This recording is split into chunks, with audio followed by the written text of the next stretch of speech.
First off, let's get right into it. The fight starts out immediately. Conor's throwing spinning kicks already. Like, this is a return of the wide-bladed stance that we've all come to know and love. Yeah, Contender Conor was a different thing, though, definitely for sure. But again, immediately, I think off the, like in the first 40 seconds here, Conor throws off like 7 kicks. And again, it's a return of that bladed stance, which I talked about earlier. This lets you spin and generate insane torque immediately. It was an interesting shift in philosophy and mindset in terms of coming back and entering this fight. So if we actually just look at his stance, like honestly, look at this, like that bladed stance right there versus where Dustin's feet, relatively speaking. Dustin's feet are like, it's that. So if we look at this from like a bird's eye view over here, right? It's like Conor's feet are basically here. Dustin's stance, I know he's circling away, but it's like basically 90. When you massage the numbers, it's like basically 90 degrees. They made sure that they drilled that, and it was very clear. He's just throwing kicks immediately, spinning, front kicks, roundhouse kicks, head kicks. He's just throwing whatever. He's just throwing the whole kitchen sink at him, right? The return of the back kick, right? Constantly whenever Dustin circles one way, right? He goes the other way, and boom, big leg kicks from the get-go, which has been a big talking point in this fight. I'll get to that later. So if we're just looking at strictly, regardless of what could be injured, what could be broken, there's just like a lot of bladed stance and just like really, really, really light on his feet without the unnecessary movement. He maintained the economy of movement from the second fight, but he's reintroduced kicking and like adjusted his stance accordingly so he can fire that off immediately. And the heavy hands from boxing are still there. Again, that trade-off still exists, but he's seemed to find an economical balance in terms of just throwing kicks and making Dustin Poirier respect him right from the get-go. And you can clearly see, like, Dustin's stuck, like, he doesn't actually reply, right, in the first, like, 40 seconds, right, the first minute even, right, the first 90 seconds, he doesn't really manage to close the distance, close the gap, and get in on him. That's just something to know. The return of the Contender Conor kicking stance, which everyone was talking ad nauseum about. Oh, is he going to come back with kicks? Is he going to come back with kicks? Well, he did. This brings me to my next point. Conor keeps him at bay with a very, very wide, diverse set of kicks. That's huge, and that kind of keeps Dustin away at punching range. But here's the thing: after a couple of exchanges, let's watch it and let's watch it live. 1, 2, 3, 4, 5, 6, 7, 8. Oh, it's maybe like 6 of those landed like directly on the chin. He just landed an 8-punch combo, and Conor just ate it. And immediately that's huge right here. The fact that this happened. He engaged the clinch. Conor engaged the clinch because Dustin forced him to. Immediately he's fighting for underhooks. Big moment in this fight. So now that he's been forced to engage, let's move on to the third, what I interpret as the third big moment of this fight. You don't really know what a fighter's thinking. They might see something, they missed the opportunity, and it's not really like you need to be looking for opportunities either way. So whether it doesn't make sense or it's in a moment, it's not what I'm trying to point out here. It's just like what are your decisions? What contextually speaking, what's possible here, right? I just want to note that I think it's really interesting that Conor decided put his arm here. And I think that what the connotation there is that maybe there's a jiu-jitsu move I'm missing, but he was going for a wrestler switch. An interesting choice with the way how he was choosing to do that. Like there's things like the funk roll and like gunning for the lower body while someone's driving on a takedown on you. But the thing that kind of throws me off about this one though is that usually Dustin's head is currently right here. If you're going to hit the switch, usually it's a high crotch position where the head's on the outside of the hip. If it's on the outside of the hip, what ends up happening is if Conor uses this arm, right, puts that there and uses it as a reference point, and he takes his left hip and it goes sky high, right? Dustin's Poirier head ends up spiking the floor, right? And that in itself causes a scramble exchange.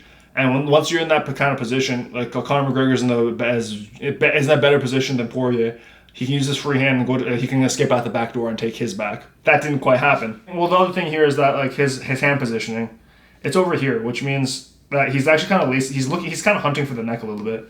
He's deep enough where he's got basically cross-facing. So what that means is that Dustin Poirier's spine alignment isn't actually perfect. His head's actually like, his spine is here, his head is actually going crooked. He doesn't have like that, just means he's not necessarily in the strongest position to finish the takedown, and the cross-face is going to stop it from getting any further.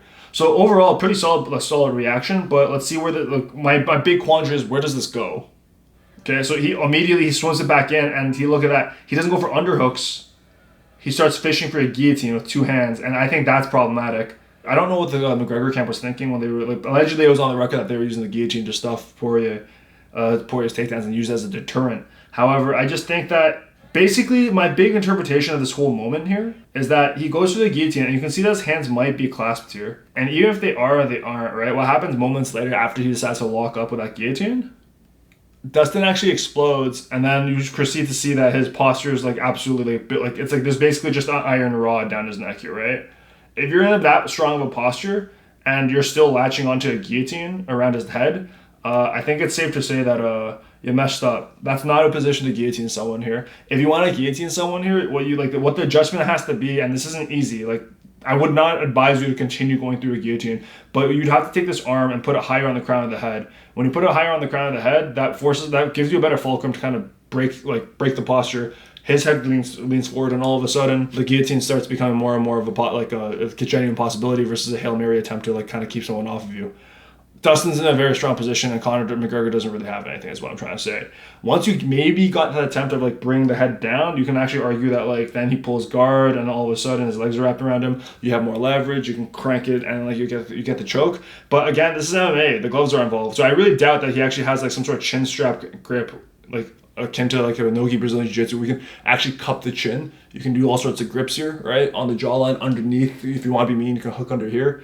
There's all sorts of stuff you can do there, but with gloves on, that's actually hard. So you're usually shoving the radius bone here because this part won't fit anymore. So you're usually trying to just keep this and hook this here. So again, just questionable reaction, but the guillotine is a strong move. Like who am I to talk, so to speak, right? But again, you want to see why, because he falls back for it, and you see he kind of has it. He kind of wraps around, but Dustin Poirier is too like he's not stupid. What he does here is actually really smart, and especially for mixed martial arts, right? So you see it, the guillotine actually might be respectable now. It's like it's in kind of on the chin here. The problem is that he's jumped over. Okay, and it's not just that he jumped over. It's like why did he jump over on that side, and what's he going to do now that the cage is in the way? Well, if I let this play through a little bit more, this is critical because the moment Conor pulls guard, right? If Dustin Poirier's torso and body stayed on this spot here, that means the choke's actually probably legit, and like all of a sudden McGregor has more leverage, he can crank it, and all of a sudden fight's over. Dustin's tapping, neck injury. If you actually we actually rewind, you just see like Dustin actually just jumps straight over to this other side immediately. Like he's a savvy grappler. If you've done jiu-jitsu for a decent amount, long enough time, you know there's a safe side when someone pulls a guillotine on you and tries to pull guard. He knows that, so he jumps immediately, and the fence is in the way. So I think the fence being in the way is actually really funny though, because this isn't strict for jiu-jitsu, this is strict for MMA. Conor McGregor doesn't have a background game, and I think that Dustin Poirier gamed the system, but this is an example of just being smart and situationally aware. He jumps over, and he keeps his hips high, and he uses the cage to walk. And Conor McGregor is probably counting on using his shins. Like he's got butterfly hooks here, right?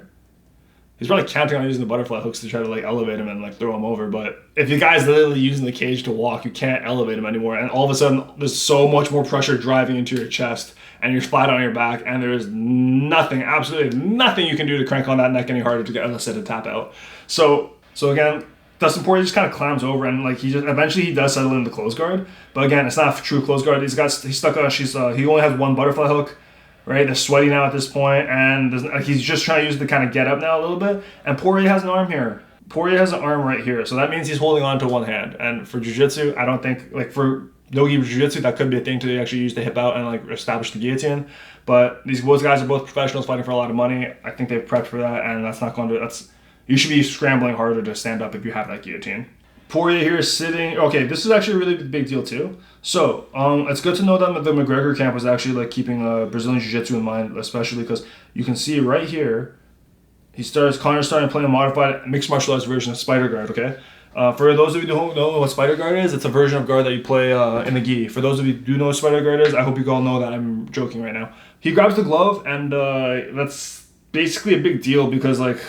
There's a lot of, like, I'm not kidding about the spider guard thing, but, like, there's a lot of things you can do. There's actually a whole system of, like, sweeping, submitting, and taking top position or control from close guard using spider guard, right? And that requires a grip on the sleeves. And you don't usually have that you don't have that in Nogi, unless you have beastly wrist strength.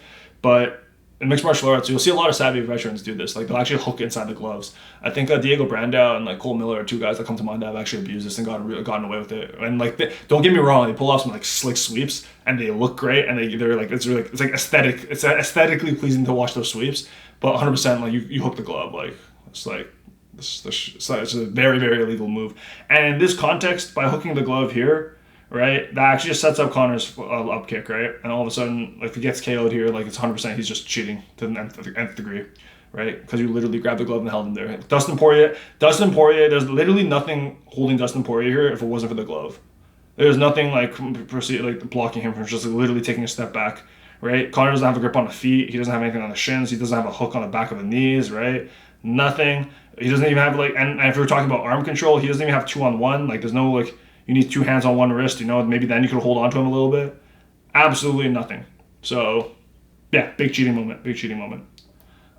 In regards to the actual KO, I don't have much to say actually. To be honest with you, like if we're just talking about like the finish, I'm not gonna. This hurts just watching, to be honest. I don't have much to say here, honestly. I don't know what. I'm not going to pretend to be a doctor. Millions of videos already about detailing the leg break and why it happened. So I don't think I want to go too much more into that. But I think the thing I want to note here is that I think this is probably why there wasn't a lot of urgency off his back. Whether it was the first check and the first kick in the beginning of the first round, or it really was the teep that would cause the shin to give, I think it explains why he was so content off his back and playing close guard and open guard and just kind of absorbing damage until the second round started. And it's just unfortunate for him that like this is more or less a crutch of an excuse to explain why this fight isn't this win isn't legitimate. But to be honest, I think Dustin was pretty handedly in control of the entire fight. He forced Conor to disengage from his A game, and then he pulled an ill-advised guillotine. And Dustin Poirier just has historically always had good top pressure. If I remember correctly, this is more or less how he beat Joe Duffy when he was being outstruck. I think to take credit away from Dustin Poirier's performance would be absolutely unfair. And I think it's really, it's unfortunate for McGregor for him to lose this way because it's clearly not, like, you never know, like the greater comebacks have happened. It would be an outright lie to say that it was competitive, I would say. So, guys, this is my breakdown of the Dustin Poirier versus Conor McGregor fight. I hope you enjoyed that. If you like this video, hit the like, follow, subscribe button. I keep forgetting if I'm on Twitch or YouTube at this point, but the point is, one of those things I said, and also go check out my Patreon if you enjoy the content. There's more stuff there. What did you guys think of Dustin Poirier's performance, and do you guys think it was a fluke? Please let me know. I would be really interested to hear what you have to say in the comments, and I do try to get back to every single one of them. Next up, we tackle world hunger.